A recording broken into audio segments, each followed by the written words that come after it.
Hello student, I am Govindo. Welcome to GS Academy. Student, আমাদের যে Indian polity অর্থাৎ ভারতীয় সংবিধান সিরিজ চলছে, আজকে তার 2 নম্বর ক্লাস। তোমরা জানো আমাদের নিজস্ব অ্যাপ্লিকেশন অর্থাৎ জিএস অ্যাকাডেমি অ্যাপ্লিকেশনে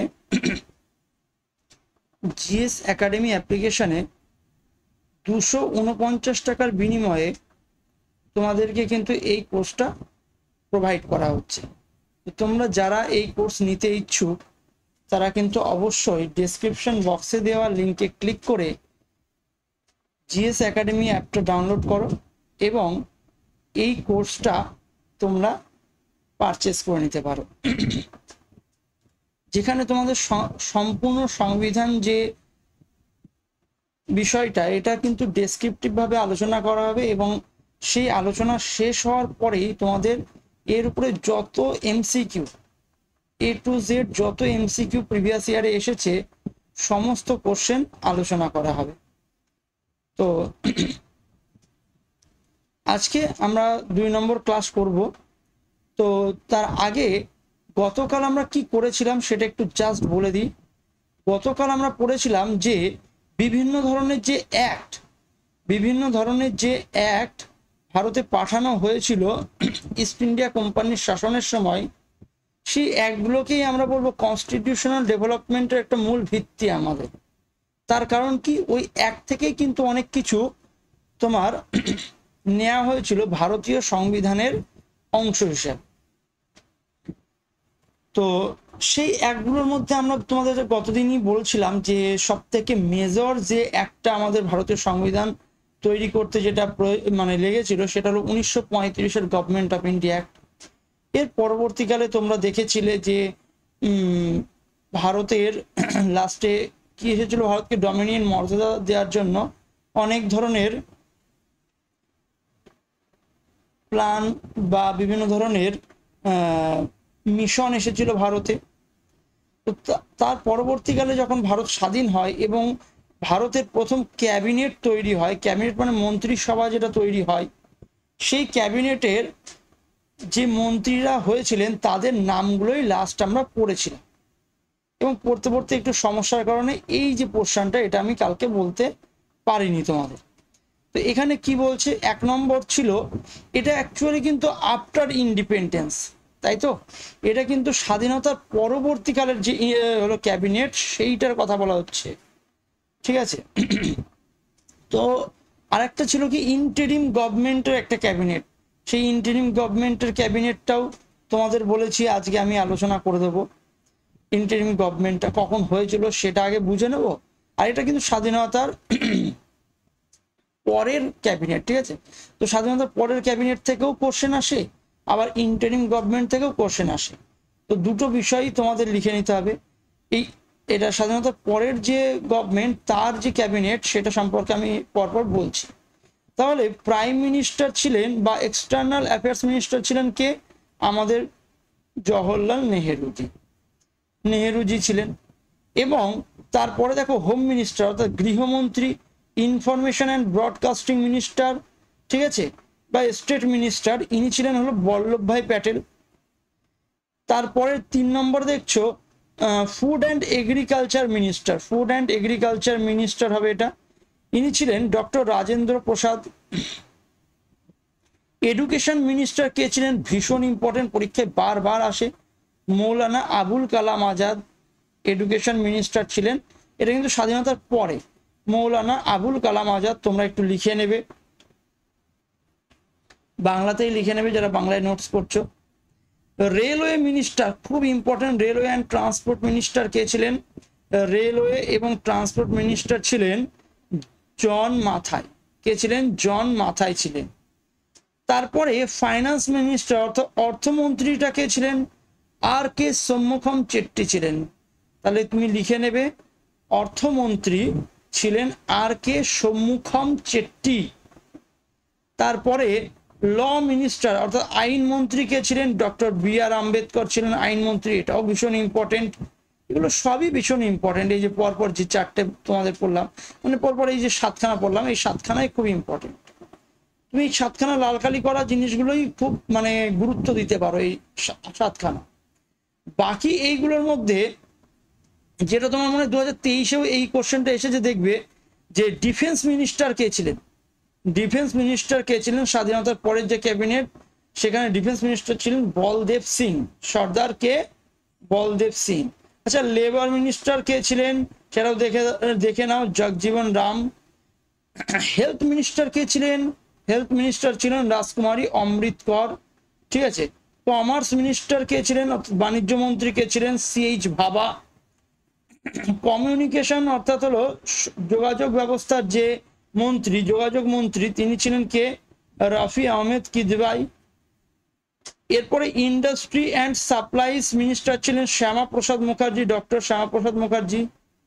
ওয়ার্কস মাইন্স অ্যান্ড পাওয়ার যে সেই মন্ত্রী কে ছিলেন ভিএন গাডগিল, ঠিক আছে। ওয়ার্কস মাইন অ্যান্ড পাওয়ার, অর্থাৎ ওয়ার্কস মানে বুঝতে পারছো কার্য, মাইন মানে কি খনি, আর পাওয়ার মানে শক্তি, এর মন্ত্রী ছিলেন হলো ভিএন গাডগিল। তো আমি যেগুলো রাইট দিয়েছি তুমি দেখতেই পাচ্ছ, যেগুলো রাইট চিহ্ন দেওয়া আছে, সেই রাইট চিহ্ন দেওয়া যে জিনিসগুলো এগুলো কিন্তু পরীক্ষা আসবে, মানে এদিককার 7খানা আর এদিকে 2খানা, অর্থাৎ 9 আর 10, এই কটা কিন্তু তোমাকে মুখস্থ সব সময়ের জন্য রাখতে হবে, যখন তখন এই কটা থেকে কোশ্চেন তোমার পরীক্ষায় আসতে পারে। তো এই ছিল কালকে মানে কালকের পুরোপুরি যে থিওরির পার্টটা সেইটা, অর্থাৎ কনস্টিটিউশনাল ডেভেলপমেন্টের বিষয়টা, কিভাবে ভারতের কনস্টিটিউশনটা ডেভেলপমেন্ট হয়েছিল, মানে কোন কোন অ্যাক্টের উপর বেস করে, সেইটা আগের দিন পুরোপুরি ভালোভাবে আলোচনা করে দিয়েছি, আশা করি তোমরা বুঝতে পেরেছো। এইবার যে বিষয়টা আমি বলছি, গতকাল আরেকটা কোশ্চেন আমি তোমাদের করেছিলাম, সেটা হলো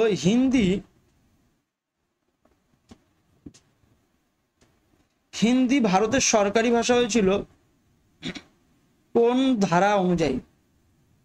ভারতের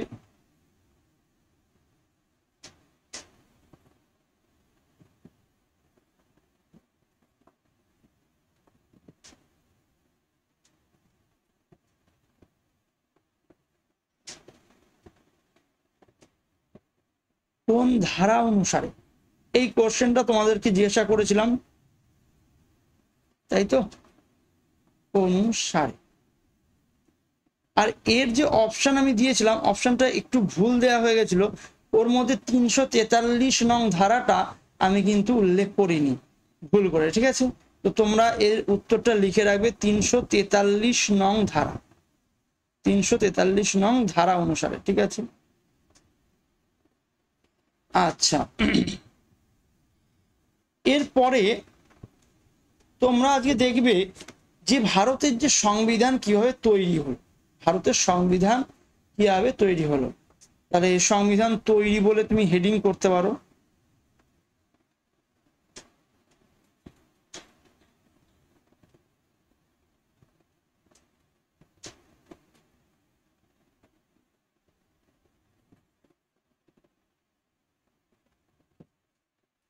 দেখো প্রথমে না, যে সংবিধান তৈরির জন্য একটা মহাত্মা গান্ধী প্রথমে বলেছিল যে ভারতের একটা সংবিধান তৈরি হবে, এটা 1922 নাগাদ বলেছিল, ঠিক আছে।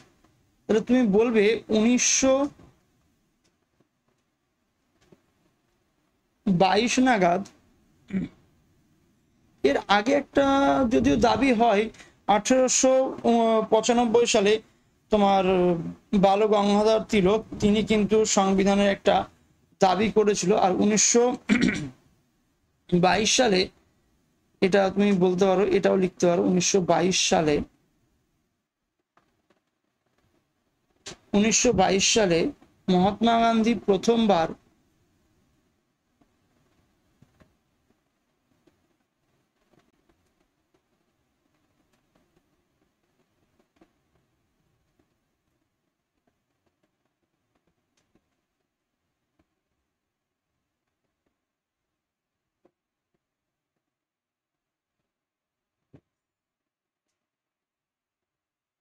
বলেন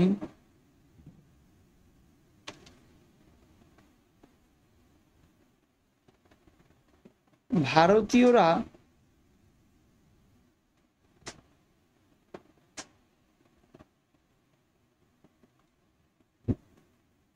ভারতের সংবিধান বানাবে?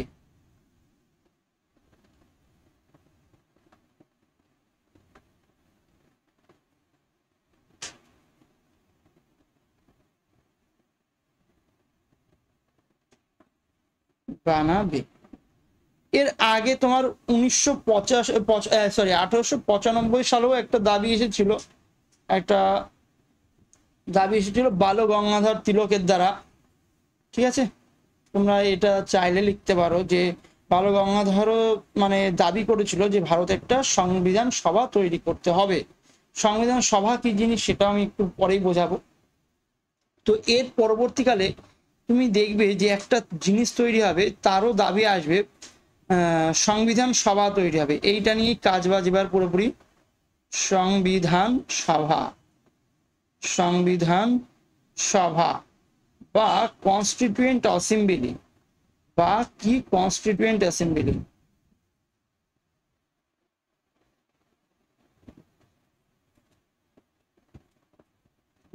অ্যাসেম্বলি বা সংবিধান সভা গঠন হবে। এই যে সংবিধান সভাটা গঠন হবে, এই সংবিধান সভার মধ্যেই কি তৈরি হবে? আমাদের ভারতের সংবিধান তৈরি হবে। ঠিক আছে, তো এই সংবিধান সভা থেকে ভীষণ ভীষণ ইম্পর্টেন্ট জিনিস আছে। তোমরা মেইনলি আগের দিন যে ক্লাসটা করেছো সেই ক্লাস থেকেও সাধারণত পরীক্ষায় কোশ্চেন পেতে পারো। আর আজকে যে ক্লাসটা করবে এইগুলো মানে প্রথম যে মোটামুটি 10-12টা যে ক্লাস হবে সেই ক্লাসের উপরেই কিন্তু তোমাদের বেশিরভাগ পরীক্ষায় কিন্তু মানে কোশ্চেনগুলো আসে। হ্যাঁ, আর পরবর্তীকালের সমস্ত ক্লাসই খুব গুরুত্বপূর্ণ, কিন্তু এগুলো হলো একদম বেসিক, আর এগুলো থেকে কিন্তু কোশ্চেন আসবেই আসবে। তো মেকিং অফ ইন্ডিয়ান কনস্টিটিউশন পরবর্তী ক্ষেত্রে আমরা দেখবো demand for a constituent assembly. এই যে যেটা বলছিলাম যে সংবিধান সভার একটা ডিমান্ড বা ডিমান্ড কিভাবে করা হয়েছিল। তাহলে এই যে পয়েন্টগুলো লেখা আছে এইগুলো তোমাকে কিন্তু মুখস্থ করতেই হবে। তো 1 নম্বর যে পয়েন্টটা, এটা ভীষণই ইম্পর্টেন্ট। কি বলছে? 1934 সালে এম এন রয় ভারতের জন্য একটি গণপরিষদ, আচ্ছা গণপরিষদ মানে কি? সংবিধান সভা, গণপরিষদ গঠনের ধারণাটি তুলে ধরেন। তাহলে প্রথম এই কোশ্চেনটা কিন্তু আসবে যে গণপরিষদ বা সংবিধান সভার যে দাবি সেটা প্রথম কে করেন? 1934 সালে উত্তর দেবে এম এন রয়। এটা কিন্তু অফিসিয়াল ডিমান্ড, এটা কিন্তু অফিসিয়াল ডিমান্ড। হ্যাঁ, তাই এইটাই পরীক্ষায় আসবে। আগেও আমি একবার বলছিলাম যেটা তোমার বাল গঙ্গাধর তিলক করেছিল 1895 সালে। বাল গঙ্গাধর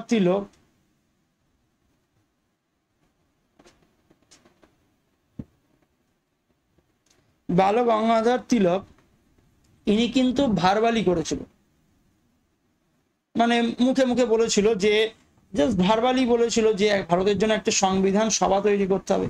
মহাত্মা গান্ধী তার পরিপ্রেক্ষিতে 1922 সালে বলেছিল ভারতীয়রাই ভারতের সংবিধানটা বানাবে। কিন্তু পরবর্তীকালে আমরা দেখব যে অফিসিয়াল একটা যে সংবিধান সভা গণপরিষদ তার ডিমান্ডটা কে করেন? এম এন রয়।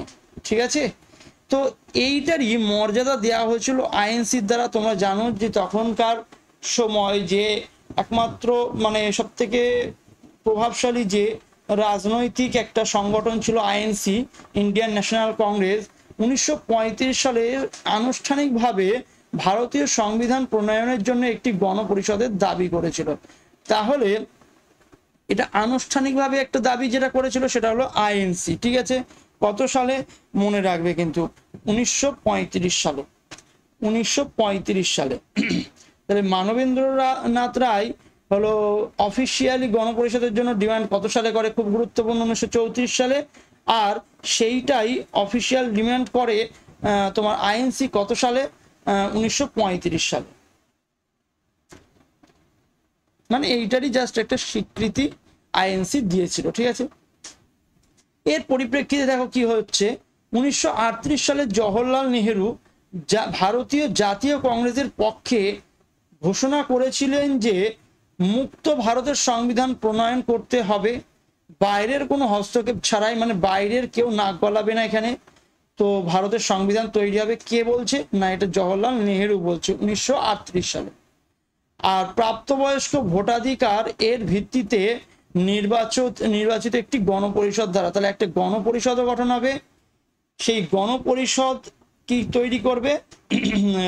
এটা প্রাপ্তবয়স্ক ভোটাধিকারের ভিত্তিতে যারা মানে প্রাপ্তবয়স্ক তারাই ভোট দেবে, এবং সেই ভোট দেওয়ার পরিপ্রেক্ষিতেই এটা গণপরিষদ তৈরি হবে যারা কিনা ভারতের সংবিধান তৈরি করবে, তাই তো?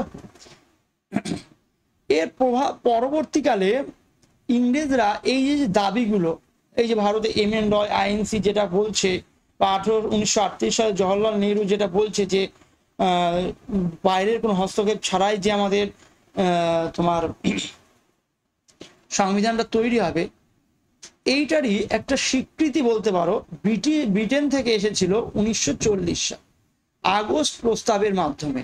তো আগস্ট প্রস্তাবে ব্রিটিশ সরকার নীতিগতভাবে এই দাবি মেনে নেয়। তাহলে আমি বলবো 1940 সালে কার মাধ্যমে ব্রিটিশ সরকার আমাদের এই দাবিগুলো মেনে নেয়? আগস্ট অফারের মাধ্যমে। এবং এর মাধ্যমে কি মেনে নেয়? যে ভারতের একটা সংবিধান তৈরির জন্য একটা সংবিধান সভা তৈরি হবে। ঠিক আছে,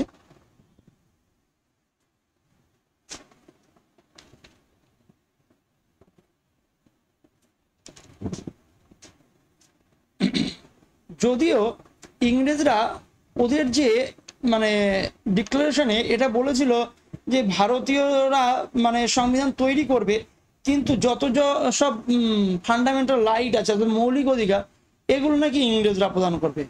তো ভাই একটা বিষয় বুঝে দেখো, ভারতীয়রা সংবিধান তৈরি করছে ভারতীয়দের নিজেদের চলার জন্য, সেখানে মৌলিক অধিকার যদি ব্রিটিশরা দেয় তাহলে সেটা নিশ্চয়ই ভারতীয়রা মেনে নিতে পারবে না। তো এরই পরিপ্রেক্ষিতে 1940 সালে একটা রাজনৈতিক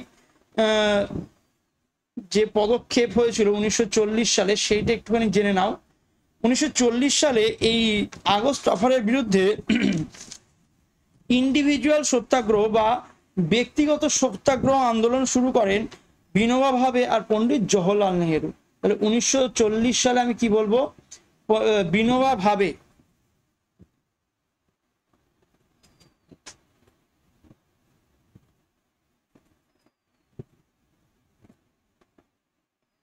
আর হলো জওহরলাল নেহেরু, পণ্ডিত জওহরলাল নেহেরু।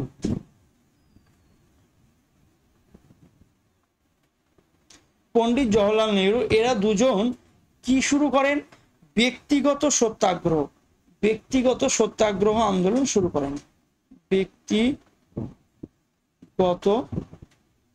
সত্যাগ্রহ।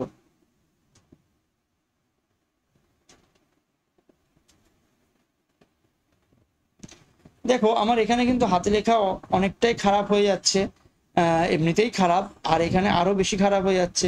তোমরা দেখে বুঝতেই পারছো এখানে লেখাটা অতটা বেশি আমার মানে ধাতস্থ নেই, ওর জন্য একটু সমস্যা হচ্ছে। তোমরা কিন্তু একবারে নোটস করে নেবে, আমার কথাগুলো শুনছো তার সাথে সাথে নোটস করে নেবে। হ্যাঁ, এরপরে 1942 সালে যখন এই ইন্ডিভিজুয়াল সত্যাগ্রহ চালু হয়, তার পরবর্তীকালে ক্রিপস মিশন আবার পাঠানো হয় ভারতে। ক্রিপস মিশন 1942 সালে। ক্রিপস প্রস্তাবে কি বলা হয়েছিল? দ্বিতীয় বিশ্বযুদ্ধের পরে, তখন যেহেতু ব্রিটিশরা দ্বিতীয় বিশ্বযুদ্ধে জড়িয়ে রয়েছে, তাই বলছে যে দ্বিতীয় বিশ্বযুদ্ধের পরে গৃহীত একটি স্বাধীন সংবিধান প্রণয়নের জন্য একটি খসড়া প্রস্তাব। এই ক্রিপস মিশনটা অ্যাকচুয়ালি কি? দ্বিতীয় বিশ্বযুদ্ধের পরে গৃহীত একটি স্বাধীন সংবিধান প্রণয়নের একটা খসড়া প্রস্তাব। এই যে বিষয়টা, এটি মুসলিম লীগ প্রত্যাখ্যান করেছিল। এই ক্রিপস মিশনের বিষয়টা যারা চেয়েছিল ভারতকে দুটি স্বায়ত্তশাসিত রাজ্যে বিভক্ত করা হোক, ঠিক আছে, এবং দুটি সংবিধান পরিষদ যেখানে থাকবে, ঠিক আছে। এর পরবর্তীকালে 1946 সালে আসে কি? Cabinet mission plan. 1946 সালে ক্যাবিনেট মিশন প্ল্যান আসে। সেই ক্যাবিনেট মিশন প্ল্যানে তোমরা জানো সবাই, গতদিনে আমি বলেছিলাম 3 জন সদস্য ছিলেন, প্যাথিক লরেন্স, স্ট্যাফোর্ড ক্রিপস আর এভি আলেকজান্ডার। ঠিক আছে,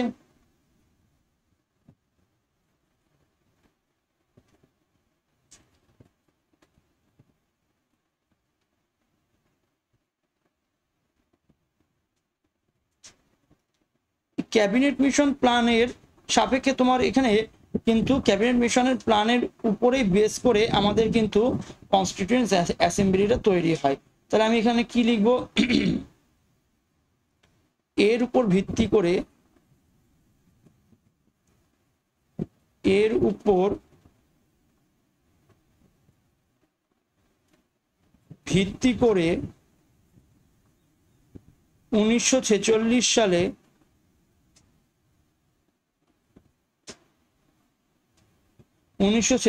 সালে সংবিধান সভা বা গণপরিষদ তৈরি হয়।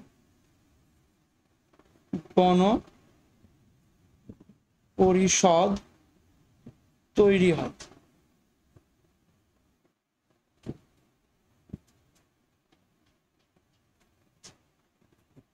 ঠিক আছে, এইটুকু পর্যন্ত তোমরা বুঝে গেছো।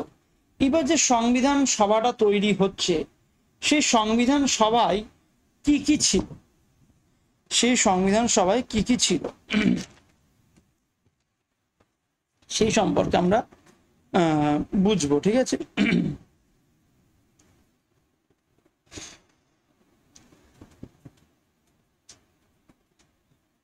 সংবিধান সভায় ছিল 389 জন মেম্বার। তাহলে প্রথমে লিখবো সংবিধান সভায় 389 জন সদস্য ছিলেন। সদস্য ছিলেন 389 জন সদস্য ছিলেন। এই 389 এর মধ্যে 292 জন, এটা কিন্তু প্রশ্ন পরীক্ষায় আসবে কোশ্চেন, যে সংবিধান সভায় কতজন সদস্য ছিলেন। 389 জন সদস্য ছিলেন। এর মধ্যে 292 এসেছিল ব্রিটিশ প্রভিন্স থেকে। 292 এসেছিল ব্রিটিশ প্রভিন্স থেকে বা প্রদেশ, ব্রিটিশ প্রদেশ থেকে।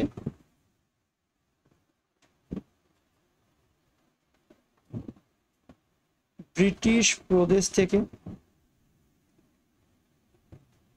292টা।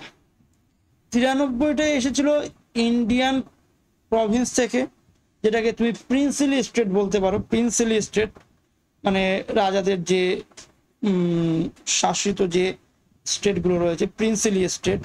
এখানে এটাই উচ্চারণ করে দিই, কেননা তোমাদের পরীক্ষায় ডাইরেক্ট কোশ্চেন আছে প্রিন্সলি স্টেট থেকে কতজন সদস্য ছিল। 93 জন।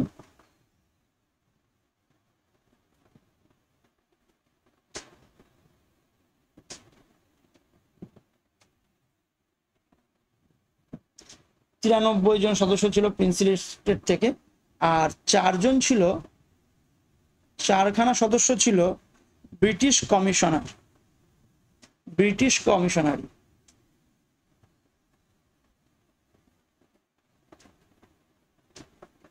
British commissioners.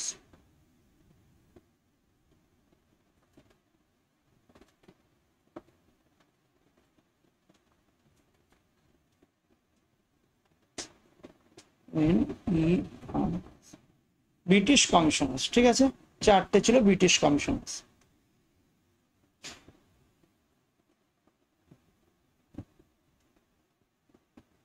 তিনশো 89 জন সদস্য ছিল, পরীক্ষায় আসবে। 389 জন সদস্যের মধ্যে 292 জন হলো ব্রিটিশ প্রদেশ, 93টা প্রিন্সলি স্টেট এবং 4খানা ছিল ব্রিটিশ কমিশনার। ঠিক আছে, এই ছিল তোমার হলো 389 জন সদস্য। কিন্তু এর মধ্যে 296টার ইলেকশন ঘটে। 389টা সিটের মধ্যে 296টার ইলেকশন ঘটে। 93টা সিট কিন্তু নমিনেটেড হয়। হ্যাঁ, তো এই যে এর মধ্যে তুমি লিখে রাখতে পারো 292টার ইলেকশন হয়, 292টির ইলেকশন হয়, সরি 296টার ইলেকশন হয়, 296 ইলেকশন হয়। সেই 296টার যেটা ইলেকশন ঘটলো, এর মধ্যে তোমরা সকলে জানো সেই সময় পাকিস্তান তো বিভক্ত হয়নি। তো 296টার মধ্যে 208খানায় জিতেছিল আমাদের আইএনসি। 208খানা জিতেছিল আমাদের আইএনসি, অর্থাৎ ইন্ডিয়ান ন্যাশনাল কংগ্রেস। 73টা জিতেছিল মুসলিম লীগ। 73টা লিগে জিতেছিল কি মুসলিম লীগ।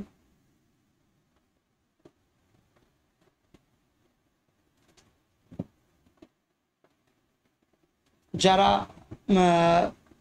এইটা নিয়েই মানে পাকিস্তান গঠন করেছিল। আর 15খানা আদার মেম্বার অন্যান্য রাজ্যের ছিল। তোমার এর উপরেও কোশ্চেন আসতে পারে, ঠিক আছে, এইটুকু তোমরা দেখে রাখবে এক্সট্রা হবে।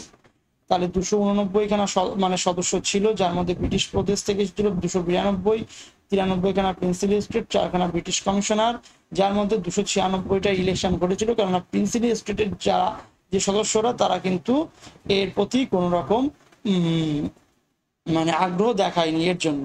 তো 296খানায় কি হয়, ইলেকশন ঘটে, তার মধ্যে 208খানায় আইএনসি যেতে, 73খানায় মুসলিম লীগ, আর বাকি অন্যান্যরা 15টা যেতে। আর বাকি যে 93খানা সেখানে কিন্তু নমিনেশন ঘটে, ঠিক আছে। এই সময় তাহলে এর পরিপ্রেক্ষিতে লিখবে এই সময়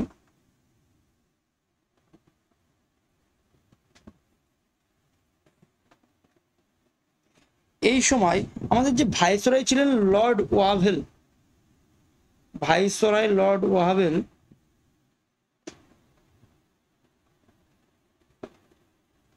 ভাইসরয় লর্ড ওয়াভেল, আচ্ছা যেহেতু জিতলো কে আইএনসি, তাহলে ওই সময় গভর্নমেন্ট তৈরি করবে কে, একটা ইন্টারিম গভর্নমেন্ট। ভাই ইন্টারিম গভর্নমেন্টটা যেটা তৈরি হবে তারাই শাসন কার্য চালাবে, এবং সেই সময় তৈরি হবে আমাদের ভারতের সংবিধান, এবং তারই পরবর্তীতে গিয়ে আবার একটা জেনারেল ইলেকশন ঘটবে। সেই ইলেকশন ঘটার পরবর্তীকালে কি তৈরি হবে, ভারতের স্বাধীনতার পরবর্তীকালের প্রথম ক্যাবিনেট তৈরি হবে কিন্তু। তো আমরা এখন যেটা পড়তে চলেছি, এই সময় ভাইসরয় লর্ড ওয়াভেল আইএনসি কে ডাকেন,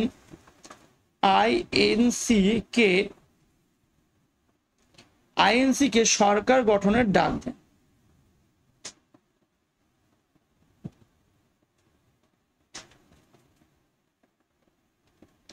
গঠনের ডাক দেন। এরই পরিপ্রেক্ষিতে তোমরা দেখবে পরবর্তীকালে, আগের দিনে আমি বলছিলাম 2রা সেপ্টেম্বর, তারিখটা খুব ইম্পর্টেন্ট, 2রা সেপ্টেম্বর 1946 সালে তৈরি হয় ফার্স্ট ইন্টারিম গভর্নমেন্ট বা অন্তর্বর্তীকালীন সরকার, ফার্স্ট ইন্টারিম গভর্নমেন্ট বা ভারতের প্রথম অন্তর্বর্তীকালীন সরকার। তো সেই এই যে এখানেই সেটা বলছে, সংবিধান প্রণয়ন না হওয়া পর্যন্ত সব দল অন্তর্বর্তী সরকার গঠন করবে। ভারতের গণপরিষদ 1946 সালে ভারতের নির্বাচনের মাধ্যমে প্রতিষ্ঠিত হয়, গণপরিষদটা তোমরা দেখতেই পাচ্ছ। আর ইন্টারিম গভর্নমেন্ট তৈরি হচ্ছে 2রা সেপ্টেম্বর 1946।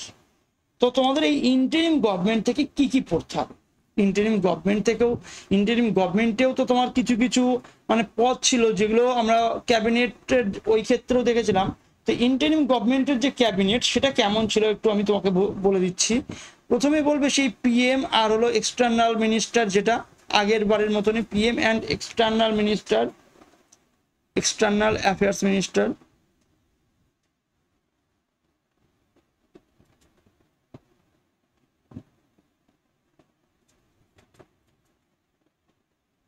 জওহরলাল নেহেরু হবেনি, তাই তো?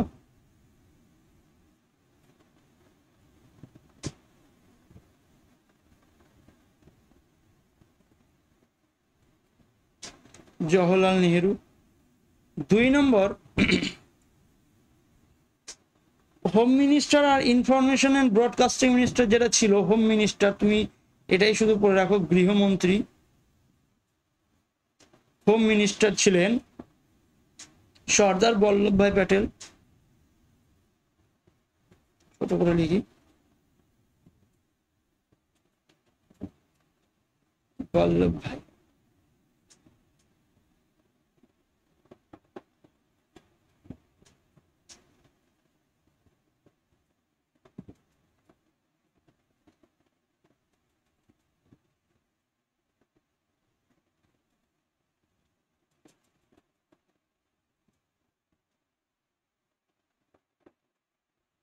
বল্লভভাই প্যাটেল হোম মিনিস্টার, গৃহমন্ত্রী ছিলেন বল্লভভাই প্যাটেল। তুমি জানো পরবর্তীকালে ইনি কিন্তু সর্দার বল্লভভাই প্যাটেল ছিলেন ভারতের প্রথম ডেপুটি প্রাইম মিনিস্টার। ঠিক আছে, এই কোশ্চেনটা পরীক্ষায় মাঝে মধ্যে আসে, ফার্স্ট ডেপুটি প্রাইম মিনিস্টার, এটা আমি এখানে এক্সট্রা ভাবে লিখে রাখলাম, ফার্স্ট ডেপুটি পিএম। এই বল্লভভাই প্যাটেলকে কিন্তু প্রথম ডেপুটি পিএম বানানো হয় পরবর্তীকালে। তারপরে 3 নম্বর দেখবে, আর পিএম হয়েছিল তোমার জওয়াহরলাল নেহেরুই হয়েছিলেন, আর প্রথম ডেপুটি প্রাইম মিনিস্টার কে ছিলেন বল্লভভাই প্যাটেল। 3 নাম্বার তোমাকে পড়তে হবে যেটা ডিফেন্স মিনিস্টার, ওখানেও কে ছিল? বলদেব সিং, এখানেও তাই। রক্ষামন্ত্রী, ডিফেন্স মিনিস্টার বলদেব সিং।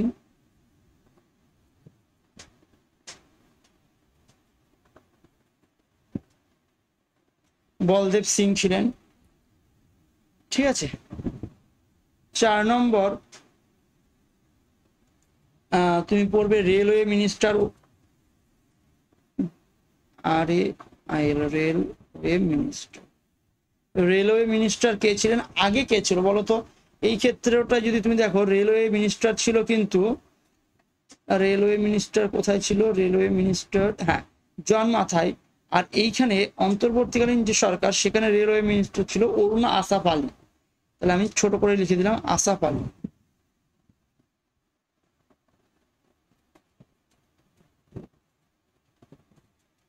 অরুণা আসাফ আলী ছিলেন রেলওয়ে মিনিস্টার। 5 নম্বর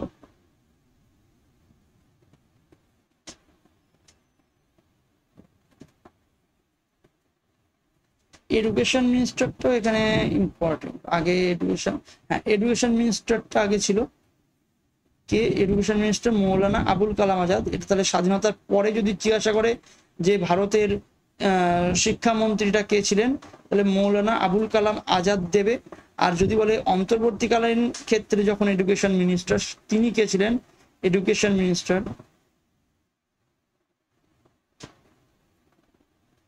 এডুকেশন মিনিস্টার ছিলেন চক্রবর্তী রাজাগোপালাচারী। চক্রবর্তী রাজাগোপালাচারী, রাজা গোপালাচারী।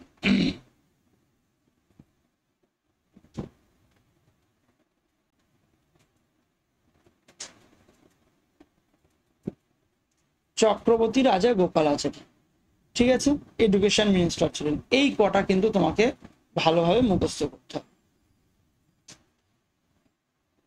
এর পরবর্তীকালে তুমি দেখবে, পরবর্তীকালে আবার যখন জেনারেল ইলেকশন ঘটবে, সেই জেনারেল ইলেকশনের পরবর্তীকালেই কিন্তু 1951-52-তে যে জেনারেল ইলেকশনটা ঘটবে, তারই পরিপ্রেক্ষিতে তৈরি হবে স্বাধীন ভারতের প্রথম ক্যাবিনেট, যেটা কিন্তু আমি আগেই বলে ফেলেছি, বুঝলে?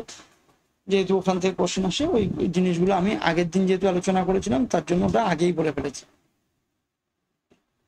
আচ্ছা, আর এই যে গভর্নমেন্টটা তৈরি হলো, এটা কিসের মানে সাপেক্ষে তৈরি হলো?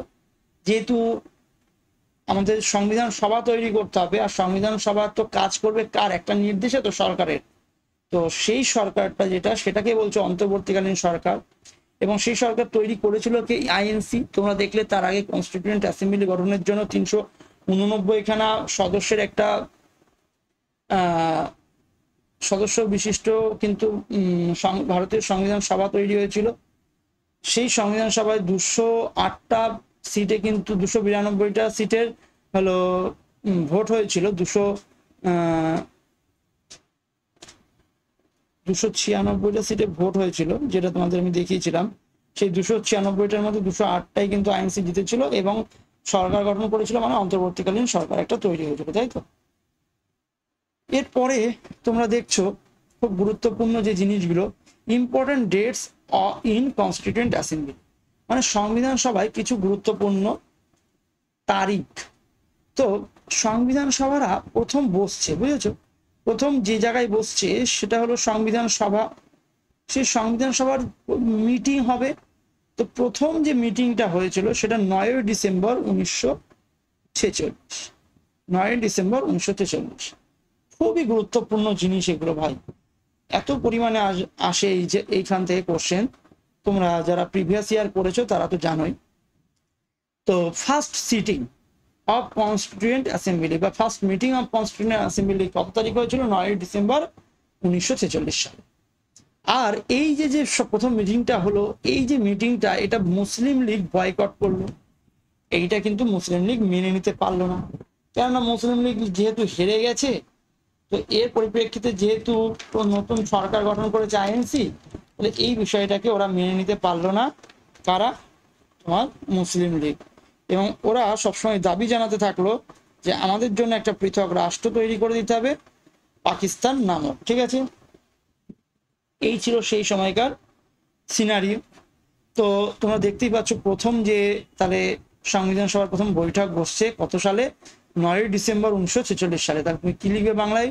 ফার্স্ট সংবিধান সভার প্রথম বৈঠক বসে যা মুসলিম লীগ বয়কট করে, এইটা লিখে নেবে। এরপরে দেখো 11 ডিসেম্বর 1946 সম্পর্কে বলি। এই দিন কি হলো? এই দিন হলো সংবিধান সভার দ্বিতীয় বৈঠক। আচ্ছা আমি দেখে নিই এর পরবর্তী এটা কি আছে। আচ্ছা আচ্ছা ঠিক আছে। তাহলে 11 ডিসেম্বর 1946 সালে এইটা বসলো কিন্তু দ্বিতীয় বৈঠক। হ্যাঁ, দ্বিতীয় বৈঠক। এই বৈঠকে যে যে কাজগুলো করা হয়েছিল, 1 নম্বর কাজটা একটু দেখে নাও। Doctor Rajendra Prasad was elected as the president of constituent assembly. তাহলে সংবিধান সভার যে প্রেসিডেন্ট অর্থাৎ চেয়ারম্যান বা সভাপতি, তাহলে সংবিধান সভার সভাপতি কে হয়েছিলেন? ডক্টর রাজেন্দ্র প্রসাদ। পরবর্তী এই যে এইখানটায় আমি একটুখানি এক্সট্রা ভাবে লিখে দিই, তাহলে এটা তো লেখা নেই দেখছি। এই যে প্রথম অধিবেশনে একজন অস্থায়ী চেয়ারম্যান বা অস্থায়ী সভাপতি বানানো হয়। অস্থায়ী সভাপতি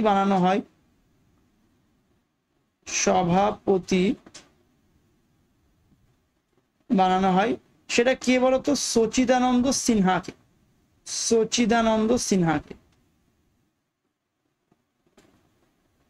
এটা একটু লিখে নেবে, সচিদানন্দ সিনহা। এবং 9 ডিসেম্বর 1946 সালে যখন সচিদানন্দ সিনহা প্রথম অস্থায়ী চেয়ারম্যান হলেন, তার ঠিক 2 দিন পরেই তাকে কি করা হলো? ওই সভাপতির পদ থেকে সরিয়ে দেওয়া হলো।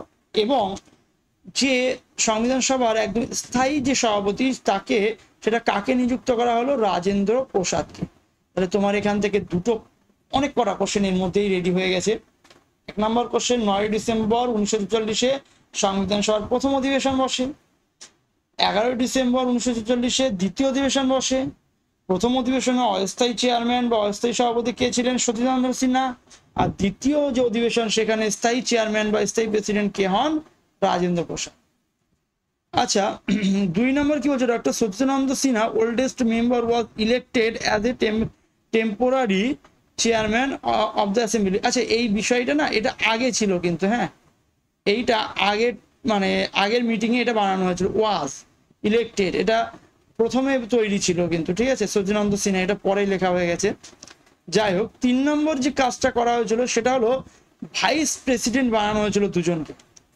এটা তোমরা বেশিরভাগ বইতে কিন্তু একজনের নাম পড়বে, কিন্তু এটা অ্যাকচুয়ালি সেই সময় 2 জন ভাইস প্রেসিডেন্ট ছিলেন, 2 জন উপ সভাপতি ছিলেন, বলতে পারবো ভাইস চেয়ারম্যান ছিলেন 2 জন। তোমরা বইতে বেশিরভাগ দেখবে হরিশচন্দ্র মুখার্জি, এস.সি. মুখার্জির নামই রয়েছে, কিন্তু ইনি না, তার সাথে সাথে আরো একজন ছিলেন ভি.টি. কৃষ্ণমাচারী। তাহলে ভাইস প্রেসিডেন্ট ছিলেন 2 জন, একজন হলো এইচ.সি. মুখার্জি আর একজন হলো ভি.টি. কৃষ্ণমাচারী। এটাও খুব গুরুত্বপূর্ণ একটা পয়েন্ট, তোমরা কিন্তু এখান থেকে বুঝতে পারলে, তাই তো? আচ্ছা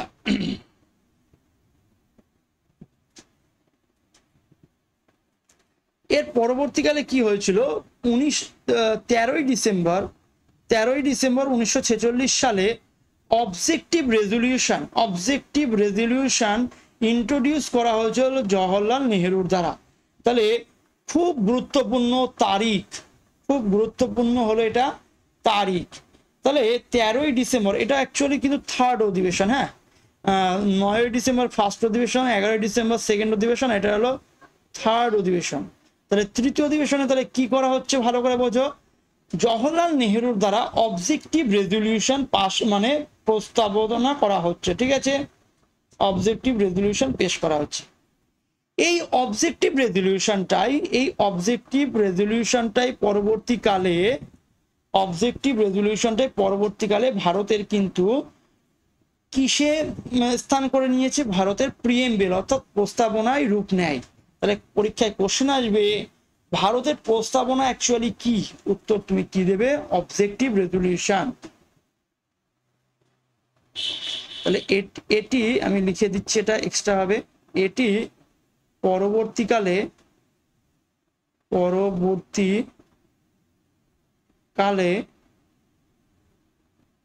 সংবিধানের প্রস্তাবনা হয়।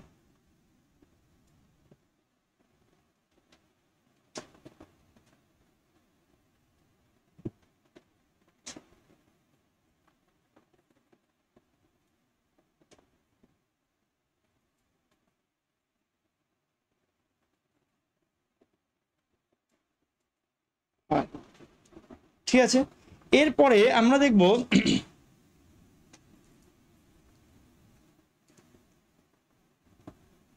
22শে জুলাই 1947 সাল। এই 22শে জুলাই 1947 সাল কনস্টিটিউয়েন্ট অ্যাসেম্বলি অ্যাডাপ্ট করেছিল ভারতের ন্যাশনাল ফ্ল্যাগ, আমাদের জাতীয় পতাকা। আমাদের জাতীয় পতাকা কিন্তু 22শে জুলাই 1947 সালে ভারতের সংবিধান কিন্তু কি করেছিল? গ্রহণ করেছিল। যে ন্যাশনাল ফ্ল্যাগটা গ্রহণ করেছিল সেটা কে তৈরি করেছিল? এই কোশ্চেনটাও তোমাদের পরীক্ষায় আসবে। এটা তৈরি করেছিল পিঙ্গালি ভেঙ্কায়া। তাহলে লিখে নাও, এটা ন্যাশনাল ফ্ল্যাগ বা জাতীয় পতাকা তৈরি করেছিল কে? পিঙ্গালি ভেঙ্কায়া।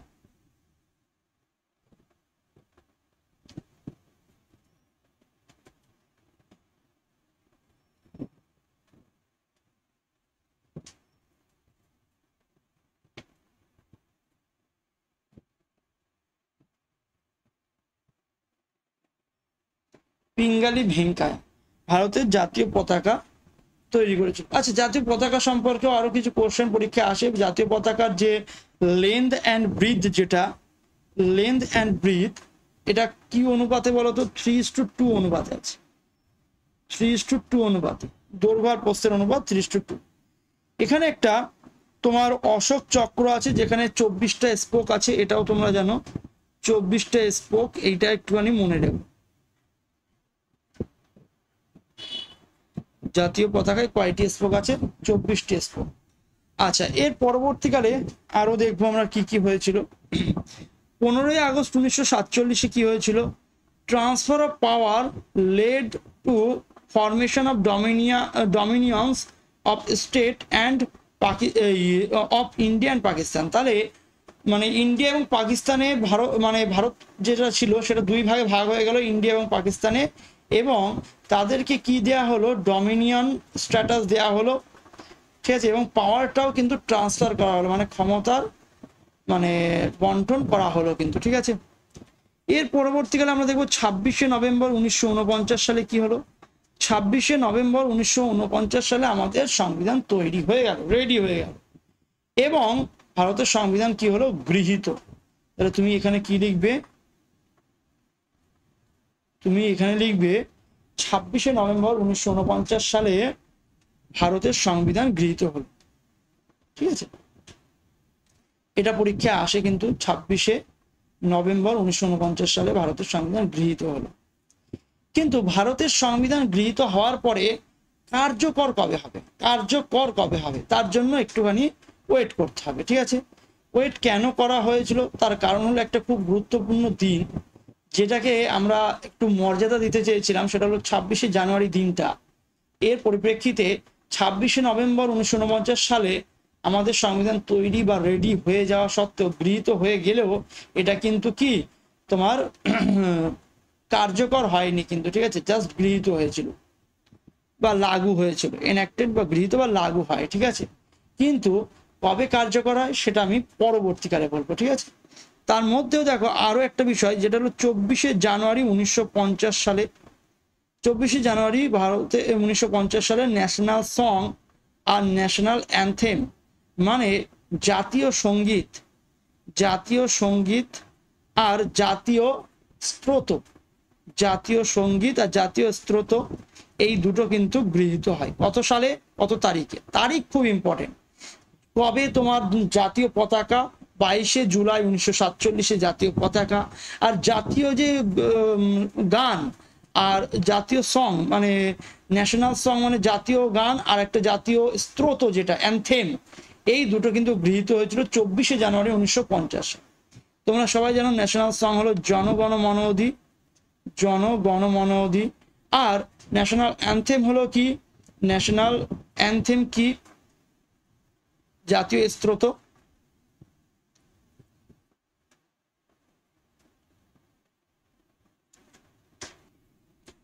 আচ্ছা, এখানে একটা বিষয় একটুখানি সমস্যা হয়েছে, সেটা হলো তোমাদের জাতীয় সং যেটা, এটা হলো বন্দে মাতরম, বন্দে মাতরম। আর ন্যাশনাল অ্যানথেম যেটা, জাতীয় স্তোত্র যেটা, সেটা কিন্তু জনগণ মন অধি,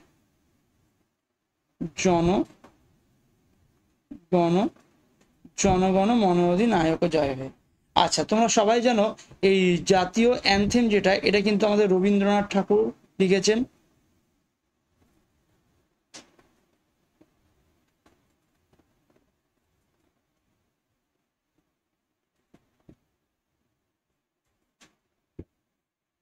আর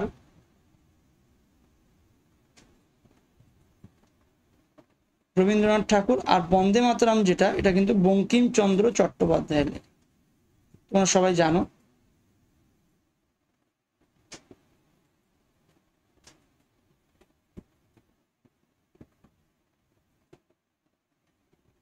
বঙ্কিমচন্দ্র চট্টোপাধ্যায়ের লেখা, ঠিক আছে? এটা একটুখানি নোট করে নাও।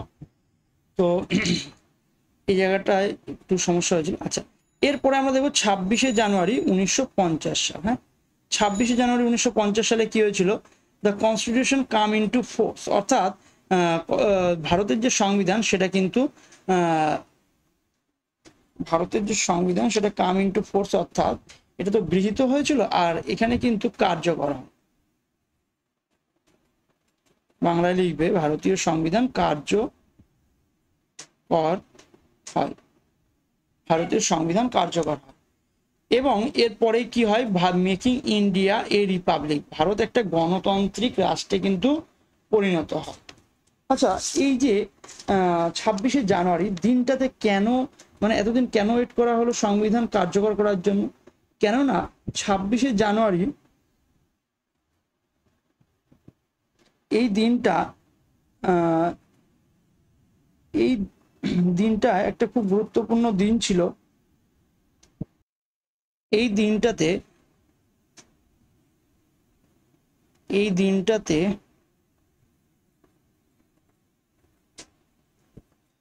কি হয়েছিল?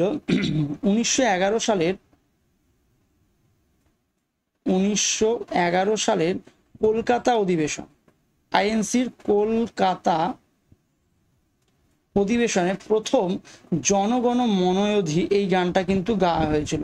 তাহলে জাতীয় সঙ্গীত গাওয়া হয়েছিল, তাই তাকেই মানে এই দিনটাকে স্মরণীয় করার জন্য কিন্তু 26শে জানুয়ারি দিনটাকেই প্রজাতন্ত্র দিবস হিসেবে পালন করা হয় এবং ওই দিনই কিন্তু সংবিধান কার্যকর হয়। তাহলে কলকাতা অধিবেশনে আমি কি লিখবো? জাতীয় সঙ্গীত গাওয়া হয়, জাতীয় সঙ্গীত গাওয়া হয়,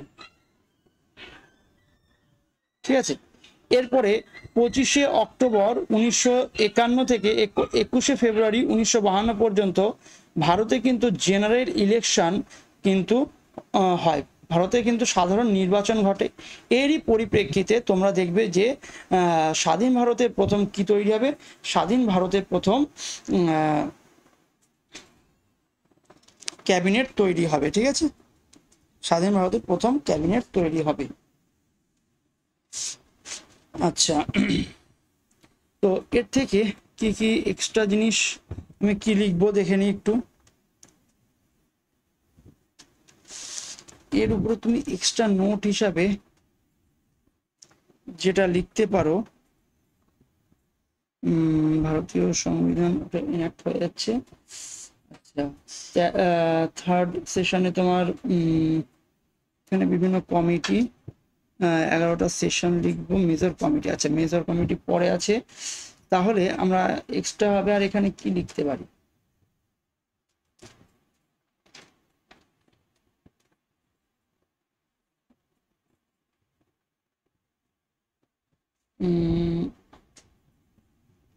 তোমাদের পরবর্তী স্লাইডে আসি, তারপরে দেখছি এক্সট্রা কিছু লেখা যায় কিনা।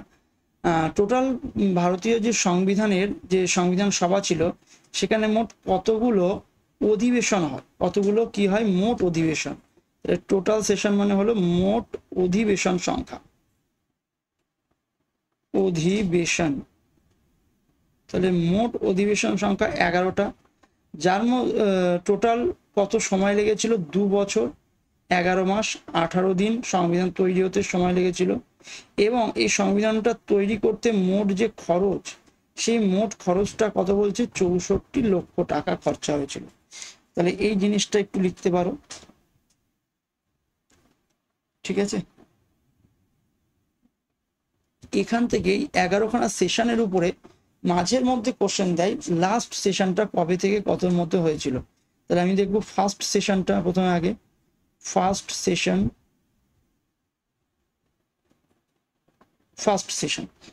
সেশনটা হয়েছিল 9 থেকে 23 ডিসেম্বর, 9 থেকে 23 ডিসেম্বর 1946। সেকেন্ড সেশন কবে হয়েছিল? সেকেন্ড সেশন হয়েছিল 20 থেকে 25 জানুয়ারি 1947, 20 থেকে 25 জানুয়ারি 1947। থার্ড সেশন যেটা হয়েছিল সেটা কবে? থার্ড সেশন হয়েছিল তোমার 28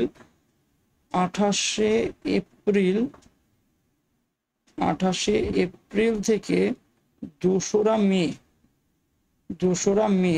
1947।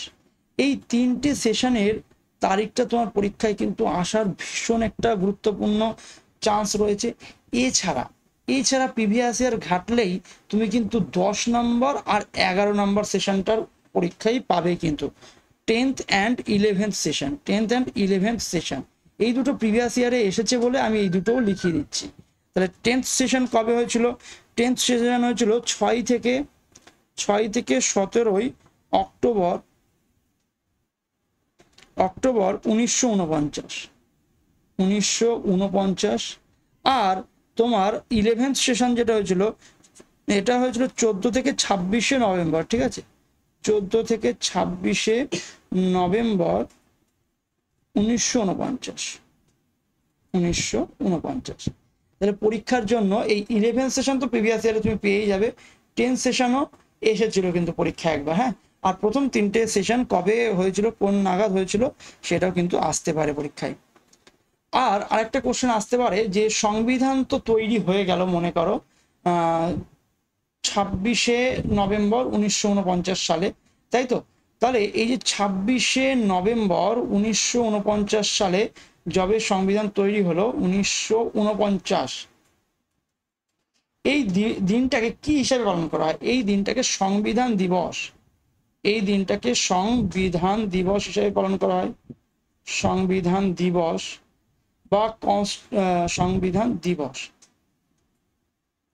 বা কনস্টিটিউশন ডে হিসেবে পালন করা হয়।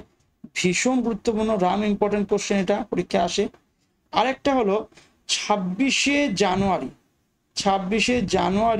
1950 সালের যেদিন মানে সংবিধান কার্যকর হলো, সেই দিনটাকে পালন করা হয় কি হিসাবে বলতো?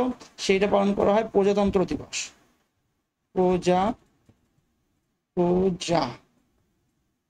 তন্ত্র দিবস হিসাবে পালন করা হয়। এরপরে এখান থেকে আর এক্সট্রা কোশ্চেন আর একটা কি আসতে পারে জানো? এসেছে, আর একটাও আমি বলছি, আলোচনা করে দিই। 24 জানুয়ারি 1950, এই দিনটাতে সমস্ত সংবিধান সভার যে ব্যক্তিগণরা ছিল তারা কিন্তু স্বাক্ষর করেন সংবিধানে। স্বাক্ষর করেন? এই কোশ্চেনটা আসতে পারে।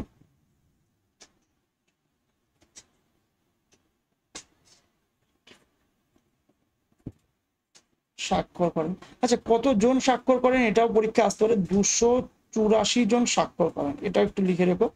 284 জন স্বাক্ষর করেন। হ্যাঁ, এই একটা কোশ্চেন এখান থেকে এক্সট্রা ভাবে আসতে পারে। আচ্ছা, এরপরে তুমি সংবিধান সভায় বিভিন্ন ধরনের কমিটি দেখবে। সংবিধান সভা সংবিধান তৈরি করার জন্য বিভিন্ন কমিটি তৈরি হয়েছিল।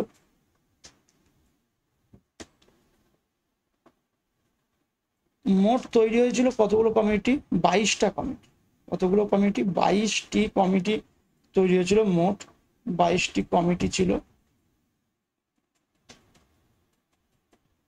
যার মধ্যে 8টা ছিল মেজর, 8টা ছিল কি মেজর, আর বাকি গুলো ছিল মাইনর কমিটি।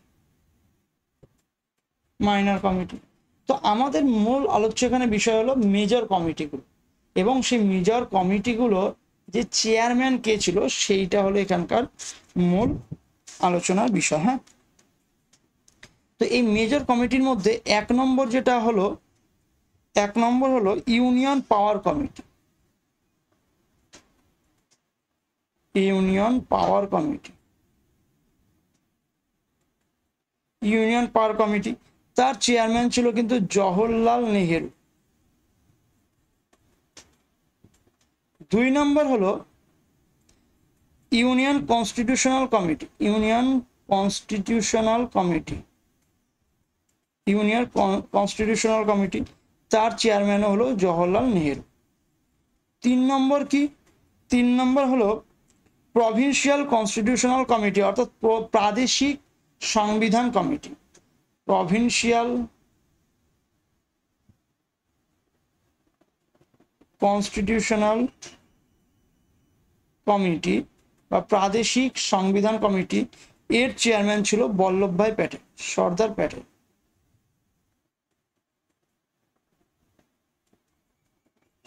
4 নম্বর ছিল ড্রাফটিং কমিটি। এটা খুবই গুরুত্বপূর্ণ, এটার উপরে একটা বিশদে আলোচনা করব আমরা। ড্রাফটিং কমিটি, তো ড্রাফটিং কমিটি বা খসড়া কমিটি, বাংলায় কি লিখবে? খসড়া কমিটি লিখবে। ড্রাফটিং কমিটির চেয়ারম্যান ছিল B.R. আম্বেদকর।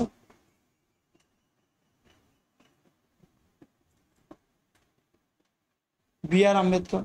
আচ্ছা, এই যে খসড়া কমিটি যেটা ছিল, এর উপরে আমি বললাম একটু ডিটেলস আলোচনা করব, কারণ এই খসড়া কমিটি কি করবে? এটা খসড়া কিন্তু তৈরি করবে সংবিধানের। আর এই খসড়া কমিটি মোট 7 জন দেখবে সদস্য থাকবে, পরবর্তীকালে দেখবো, এটা নিয়ে পড়বো। 7 জন সদস্য থাকবেন, ঠিক আছে। 4 গেল। 5 নম্বর যে কমিটি সেটা লিখে রাখো, advisory committee on fundamental rights. Advisory committee on fundamental rights. Fundamental rights মানে মৌলিক অধিকার প্রদানের জন্য যে অ্যাডভাইজারি কমিটি ছিল, সেই অ্যাডভাইজারি কমিটি এর চেয়ারম্যান ছিল সর্দার প্যাটেল।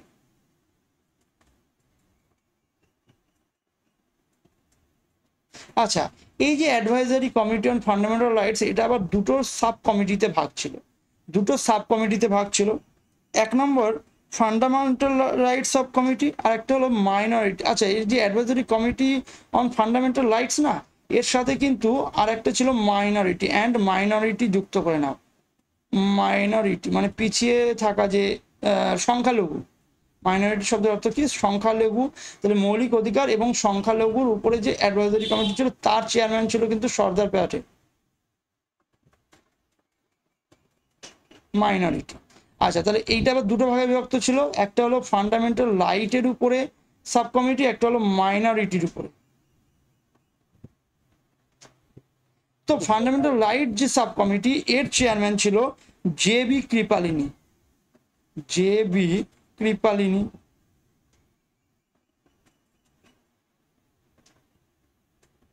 আর মাইনরিটি সাব কমিটির যে চেয়ারম্যান ছিল, তিনি ছিলেন H.C. Mukherjee. H.C. Mukherjee.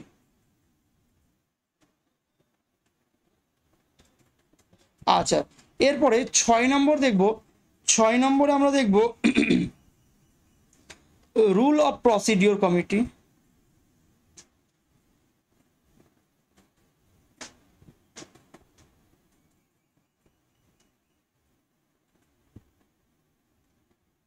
Rule of procedure committee, এই কমিটিগুলো থেকে না এই ইদানিংকালে এক গাদা কোশ্চেন কিন্তু পরীক্ষা এসেছে, এর জন্য এগুলো কিন্তু খুব গুরুত্বপূর্ণ এখন।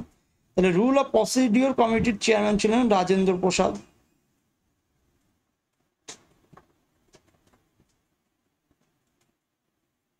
7 নম্বর এস্টেট কমিটি, একটা এস্টেট কমিটি, এস্টেট কমিটির চেয়ারম্যানও ছিল জওহরলাল নেহেরু। আর 8 নম্বর পড়বে লাস্ট কমিটি, স্টিয়ারিং কমিটি। এইটা তো মারাত্মক ইম্পর্টেন্ট, এটা থেকে পরীক্ষায় বারবার কোশ্চেন আসে। স্টিয়ারিং কমিটির চেয়ারম্যান কে?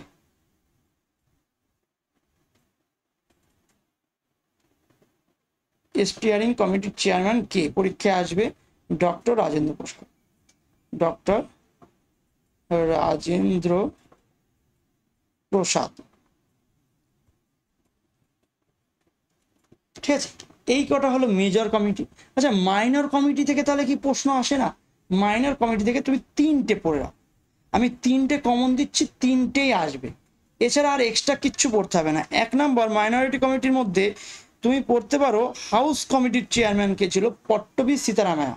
তাহলে হাউস কমিটি, হাউস কমিটি, ঠিক আছে, হাউস কমিটির চেয়ারম্যান কে ছিল? পট্টবী সীতারামায়া।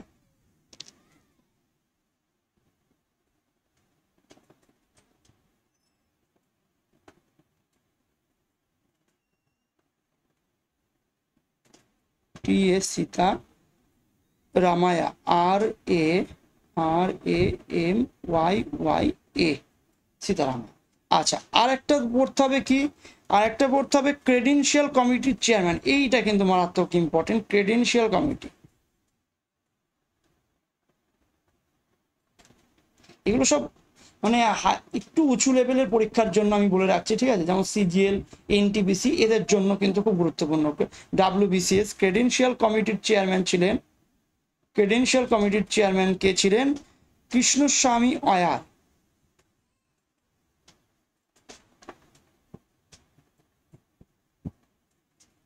কৃষ্ণস্বামী আয়ার, কৃষ্ণস্বামী আয়ার, ঠিক আছে।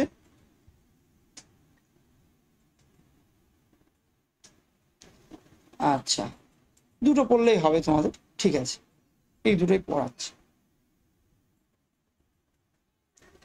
আচ্ছা, এরপরে তোমরা দেখবে ভারতের যে ড্রাফটিং কমিটি, একটু আগে আমি আলোচনা করছিলাম, একটু আগেই যে কমিটিটা পড়লাম আমরা, ড্রাফটিং কমিটি। আচ্ছা, এই যে ড্রাফটিং কমিটি যেটা, অর্থাৎ খসড়া কমিটি, সেই খসড়া কমিটিতে বলেছিলাম চেয়ারম্যানকে ছিল বি.আর. আম্বেদকর, কিন্তু 7 জন ছিল মোট সদস্য সংখ্যা। তাহলে এই জিনিসটা নিয়ে আমরা এখন আলোচনা করব। তো খসড়া কমিটির চেয়ারম্যান, খসড়া কমিটি কবে তৈরি হয়? খুব গুরুত্বপূর্ণ কোশ্চেন। 29শে আগস্ট 1947 সালে তৈরি হয়। আর এইটাই 7 জন সদস্য ছিল, 7 জন মেম্বার ছিল। 1 নম্বর ছিল কে? বি.আর. আম্বেদকর। 1 নম্বর ছিল কে?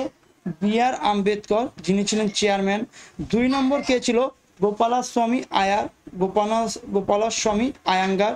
3 নম্বর ছিল কে? আল্লাদি কৃষ্ণস্বামী আয়ার।